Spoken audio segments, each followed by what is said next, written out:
When billionaires divide their empires, the sharks always circle. Emma was tossed a worthless, rotting beach shack while her greedy uncle walked away with the $50 million estate. They laughed in her face, but they didn't realize the dirt beneath that crumbling shack held a secret worth 10 times the mansion. The mahogany-paneled conference room on the 42nd floor of the Boston financial district smelled of old money, expensive cologne, and thinly veiled greed. Outside, rain lashed against the floor-to-ceiling windows, but inside the temperature was perfectly controlled, much like the expressions on the faces of the Gallagher family. Arthur Gallagher, the patriarch of the Gallagher shipping and real estate empire, had passed away 3 weeks prior. He was a self-made titan, a man who had built a fortune from the ground up, outliving his competitors and, tragically, his own son. Now his remaining heirs sat around a sprawling table, waiting like vultures for the division of a sprawling, multi-hundred-million-dollar estate. At the head of the table sat Jaden Gallagher, Arthur's surviving brother. Jaden was a man whose entire life had been funded by Arthur's brilliance, yet he wore his entitlement like a bespoke suit. Beside him sat his daughter, Camilla, scrolling through her phone with manicured fingers, visibly bored by the legal proceedings. And then there was Emma. Emma was Arthur's granddaughter. After her parents died in a plane crash when she was a teenager, Arthur had taken her in. While Jaden and Camilla had spent the last decade draining Arthur's trust accounts and throwing lavish parties in the Hamptons, Emma had actually been there for the old man. When Arthur's health rapidly declined over the last 2 years, it wasn't Jaden who spoon-fed him or sat by his bed reading his favorite Steinbeck novels. It was Emma.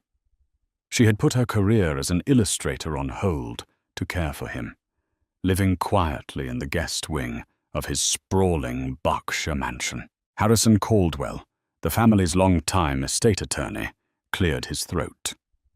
He adjusted his wire-rimmed glasses and opened the heavy leather-bound folio on the table. "If we are all ready," Harrison said, his voice a dry, practiced monotone, "I will read the final testaments and asset distributions of the late Arthur Thomas Gallagher." Jaden leaned forward, a predatory gleam in his eye. "Let's get on with it, Harrison. We all know the score," Harrison began. For 45 minutes, he listed assets that would make a lottery winner weep. The Berkshire estate, a sprawling 30-acre property with a main house modeled after a French chateau, an indoor pool, and a private helipad, was left entirely to Jaden.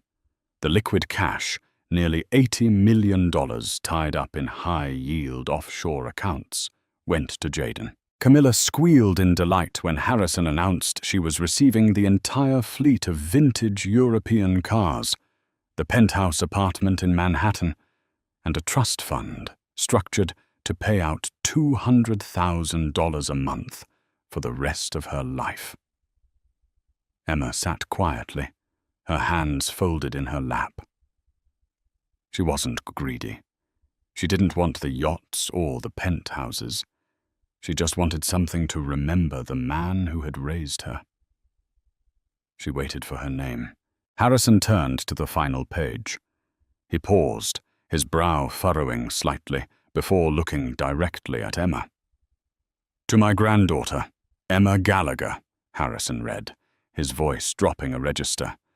"I leave the entirety of Parcel 42, locally known as the Gull's Nest, located on the eastern peninsula of Oakhaven Cove, Maine." Silence fell over the room. Camilla stopped texting. Jaden blinked, then let out a sharp, barking laugh. "The Gull's Nest?" Jaden scoffed, looking at Harrison in disbelief. "Are you joking? He left her the rotting shack?" "The deed and title are fully transferred to Emma," Harrison confirmed, looking uncomfortable. Emma felt the blood drain from her face. She knew the gull's nest. It was an old, dilapidated fisherman's shack on a rocky, desolate stretch of the Maine coastline. Arthur had bought it decades ago on a whim. It had no central heating, a leaking roof, and was battered year-round by brutal Atlantic storms. It was entirely uninhabitable. The property taxes were practically nothing because the town had deemed the structure a local hazard. That's it?" Emma whispered, her voice barely audible over the hum of the air conditioning. "Nothing else?" "I'm afraid so, Emma," Harrison said softly. "The will is ironclad." Jaden slammed his hand on the table, laughing so hard his face turned red. "Oh, this is priceless. You gave up your 20s to wipe his chin and push his wheelchair, and he leaves you a pile of driftwood. I always knew Arthur was a ruthless businessman, but this is his masterpiece." "Shut up, Jaden," Emma snapped, tears welling in her eyes. It wasn't about the money. It was the insult. Why would her grandfather, the man who called her his guiding light, discard her so viciously in the end? Camilla smirked, tossing her designer bag over her shoulder. "Well, Emma, look on the bright side. I hear Maine is lovely in the summer. You can paint pictures of seagulls while I'm summering in Saint-Tropez." Emma didn't wait for formal dismissals. She stood up, grabbed her coat, and walked out of the conference room. Behind her, the sounds of Jaden and Camilla celebrating their newfound, unimaginable wealth echoed down the marble hallway. She felt completely, utterly betrayed. She had nothing but $50 in her checking account, mounting student debt, and a worthless pile of rotting wood on a freezing beach. She didn't know it yet, but Arthur Gallagher hadn't lost his mind. He had left her a loaded gun, and Jaden was standing right in front of the barrel. 2 days later, Emma's 10-year-old Honda Civic rattled down a cracked, unpaved road on the edge of Oakhaven Cove, Maine. The sky was the color of bruised iron, and the biting wind coming off the Atlantic whipped her hair across her face the moment she stepped out of the car. Before her stood her inheritance, the gull's nest. It was worse than she remembered. The 2-story structure was practically bowing to the ocean. Half the cedar shingles had been ripped away by nor'easters, exposing the gray, rotting wood beneath. The porch sagged heavily to the left, and the front door was hanging off a single rusted hinge. The smell of dead fish, salt, and damp mildew permeated the air. "Perfect," Emma muttered, zipping her parka up to her chin. Just perfect. She carefully navigated the rotting steps, pushing the front door open. The interior was a disaster. The floorboards were spongy, water damage stained the ceiling in massive, spreading rings, and the old furniture was covered in a thick layer of dust and mouse droppings. It was a tear-down. No one in their right mind would pay even $5,000 for this nightmare. The town would probably fine her just for leaving it standing. Overwhelmed, Emma slumped against the kitchen counter and finally let herself cry. She cried for her grandfather. She cried for the years she had lost, and she cried for the terrifying reality of her future. But Emma was a Gallagher, and Gallagher women didn't wallow for long. The next morning, armed with contractor trash bags, bleach, and heavy work gloves, she started clearing the debris. If she was going to sell the lot just to get out from under the property taxes, she needed to make it look somewhat presentable. Around noon, she heard the crunch of tires on gravel. Emma stepped out onto the sagging porch. A sleek black Mercedes G-Wagon was parked next to her beat-up Honda. A man in a tailored charcoal grey suit stepped out, looking wildly out of place against the rugged, muddy backdrop of the Maine coastline. He carefully avoided a puddle and walked toward her, flashing a bright, aggressively white smile. "Emma Gallagher?" he asked, extending a hand. "Greg Sullivan. I'm a real estate developer representing a private firm. We caught wind that the title of this property recently transferred to you." Emma wiped her dirty hands on her jeans, eyeing him suspiciously. "Word travels fast. Small town." Greg laughed smoothly. He looked up at the crumbling house and grimaced. "Look, I'll shoot straight with you, Emma. This structure is a total loss. The foundation is cracked, there's toxic black mold, and it's barely up to code. You're looking at 40 grand just in demolition costs. But my firm is buying up some coastal lots to build a small community center. We're willing to take this headache off your hands." He pulled a folded document from his jacket pocket and handed it to her. Emma unfolded it. It was a cash offer. $25,000. $25,000. To Emma, right now, that was a lifeline. It would wipe out her debt and give her a cushion to start over in a new city. She looked at Greg. He was smiling, but his eyes were sharp, calculating, locked onto her, like a hawk watching a field mouse. $25,000, Emma asked. "Cash," Greg pressed, pulling a sleek pen from his inner pocket. "We can close by Friday. You just sign on the dotted line, and you never have to look at this rotting pile of wood again." Something in Emma's gut twisted. She remembered watching her grandfather negotiate business deals when she was a little girl. Arthur had always told her, if a man in a suit offers you money and tries to hand you a pen in the same breath, he's robbing you blind. Why would a developer in a G-Wagon drive all the way out to a forgotten cove on a Tuesday morning to offer her $25,000 for a lot he claimed was a financial black hole? "I'll think about it," Emma said, handing the contract back to him. Greg's smile faltered. A flash of genuine irritation crossed his face before he masked it. "Emma, I wouldn't wait. Offers like this expire. A heavy storm hits, this house collapses, and the town takes the land for unpaid hazard fines. You get nothing." "I said I'll think about it, Mr. Sullivan. Have a nice drive back to Boston." Greg glared at her, shoving the contract into his pocket. He turned on his heel, marched back to his Mercedes, and sped off, kicking up a spray of gravel. Emma went back inside, her heart pounding. Why did they want this land? She resumed cleaning, but with a new, frantic energy. She started tearing out the rotten floorboards in the living room, tossing the wood into the yard. As she pried up a particularly stubborn plank near the old stone fireplace, her crowbar hit something metallic. She paused, dropping to her knees. Reaching into the dark, dusty cavity between the joists, her fingers brushed against cold steel. She pulled it out. It was a heavy, fireproof lockbox.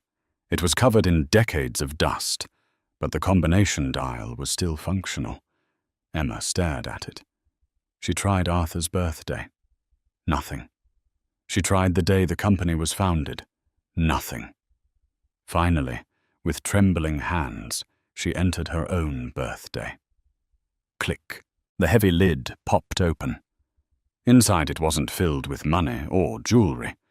Instead, it was stuffed with manila folders, thick geological survey reports, and a single sealed envelope with her name written in Arthur's unmistakable scrawling handwriting. Emma ripped open the envelope and unfolded the thick stationery. "My dearest Emma," the letter began, "if you are reading this, it means I am gone, and Jaden is likely celebrating in my house, thinking he has won. I know you are hurt. I know the will reading felt like a betrayal. I needed Jaden to believe he had taken everything. I needed him to be blinded by his own greed. But Jaden is a fool who only sees the price tag, never the value." Emma held her breath, her eyes darting across the page. 5 years ago, Jaden made a secret, highly illegal backdoor deal with a conglomerate called Apex Holdings. He leveraged the entire Gallagher family fortune, everything I built, into a multi-billion-dollar luxury megaport project planned for the Maine coastline. If the port is built, Jayden becomes a billionaire. If it isn't, the collateral defaults, and Jayden goes entirely bankrupt. He loses the Berkshire estate, the cars, the cash, everything. Emma's hands started to shake. She pulled out one of the large survey maps from the lockbox and unrolled it on the floor. It was a massive blueprint for Apex Marine. It showed luxury yacht slips, casinos, and high-rise hotels stretching across hundreds of acres of Maine coastline. But right in the middle of the blueprint, highlighted in a bright, glowing red marker, was a tiny half-acre triangle of land. The Gull's Nest. Emma looked back at the letter. The Oakhaven Cove is the only natural deep-water channel for 60 miles, Arthur's letter continued. Without deep-water access, the mega-yachts cannot dock. Without the dock, the project violates its zoning permits. Without the permits, Apex Holdings collapses. 5 years ago, when I discovered Jayden's betrayal, I quietly bought the exact parcel of land that controls the riparian rights to that deep-water channel. I put it in a blind trust. And now, I have given it to you. Emma looked at the crumbling walls around her. This wasn't a punishment. It was a fortress. They cannot build around you, Emma, the letter concluded. They cannot dredge the channel without your signature. You are the bottleneck. You are the wall. They will send lawyers. They will try to bully you, bribe you, and lie to you.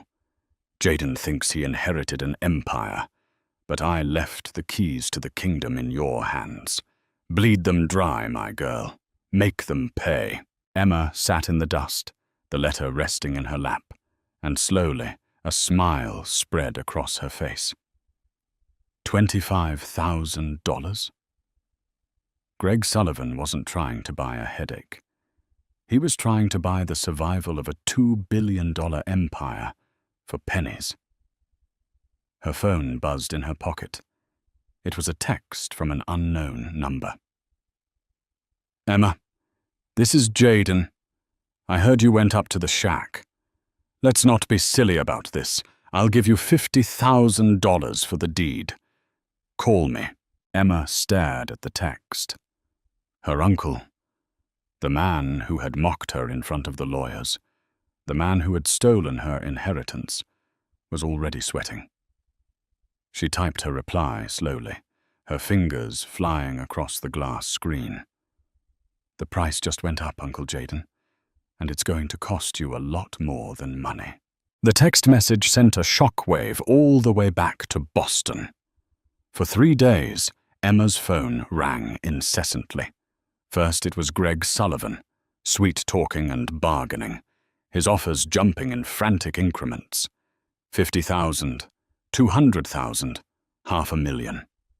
When Emma blocked his number, the heavy artillery arrived.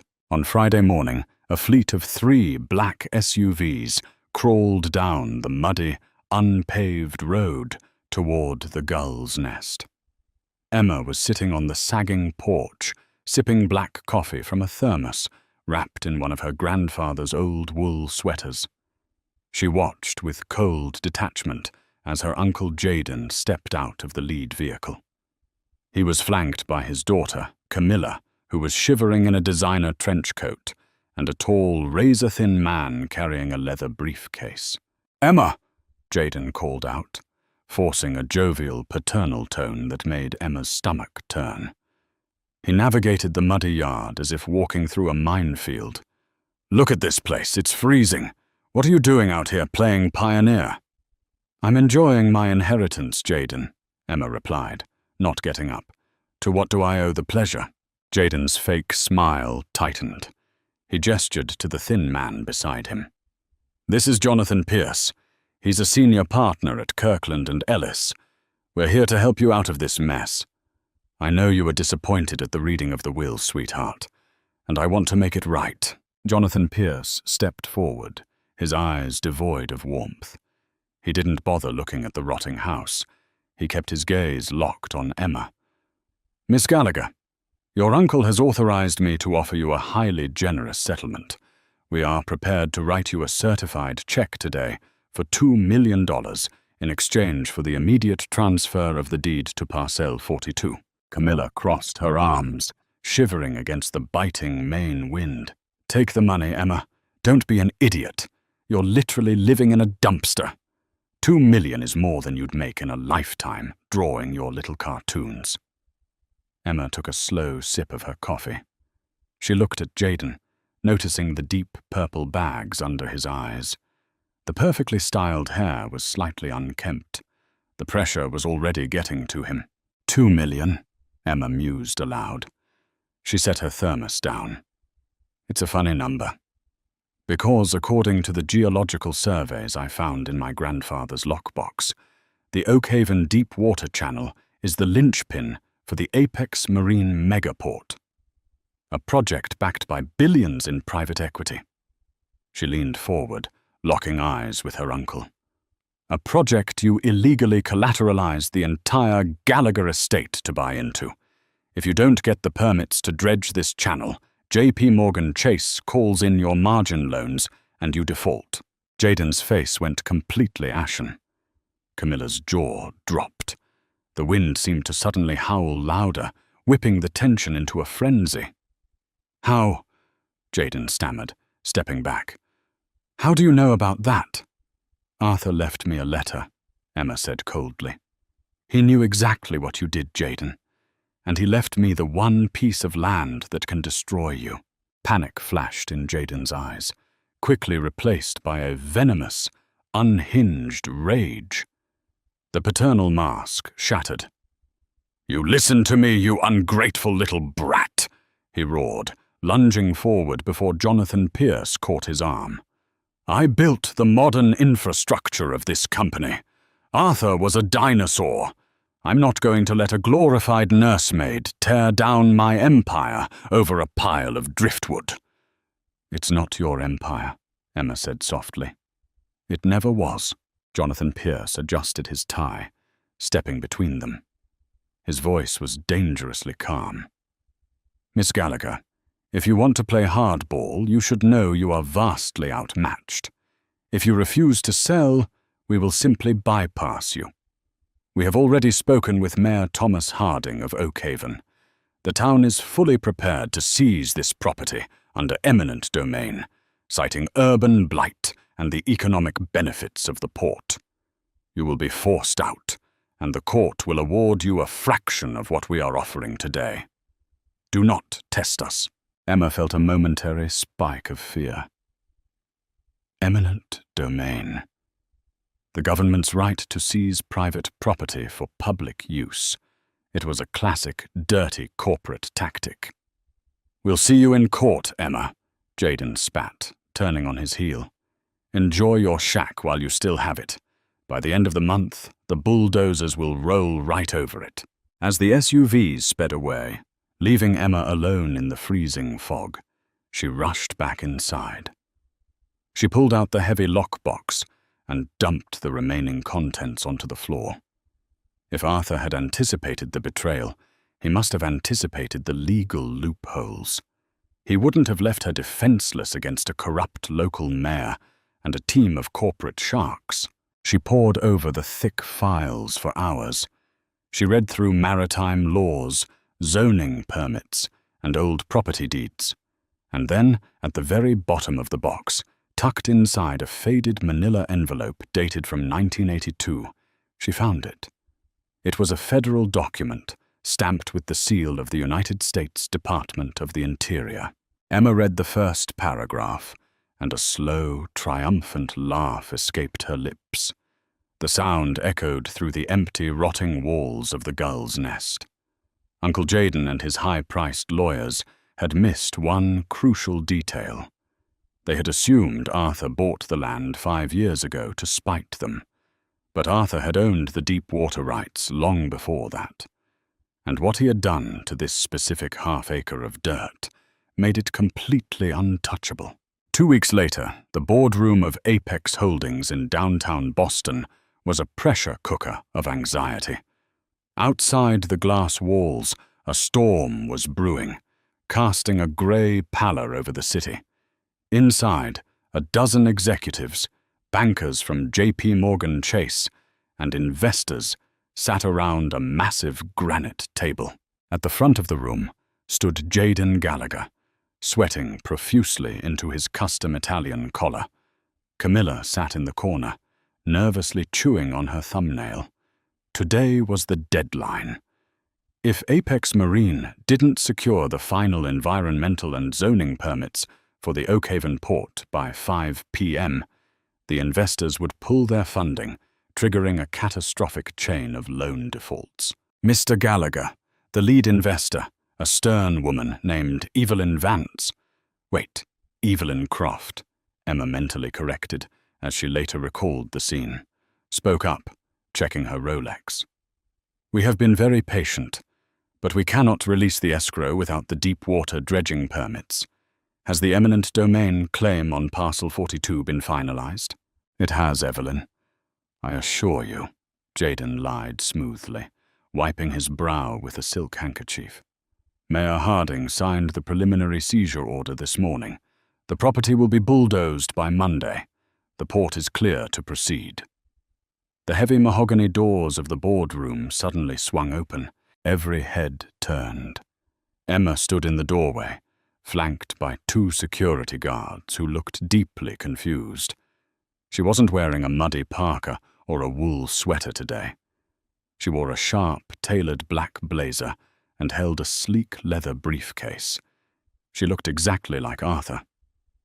"Emma," Jayden hissed, his face flushing crimson. "What the hell are you doing here? Security, remove her!" "I wouldn't do that, Jayden," Emma said, her voice cutting through the room like shattered glass. She walked straight to the table, ignoring the glares of the executives. "Unless you want me to hand these documents directly to the SEC." She unclasped her briefcase and pulled out a stack of pristine, certified copies. She slid one across the granite table to Evelyn Croft and another to Jonathan Pierce, who was sitting near Jayden. "Eminent domain won't save you, Jayden," Emma announced, turning to face the room.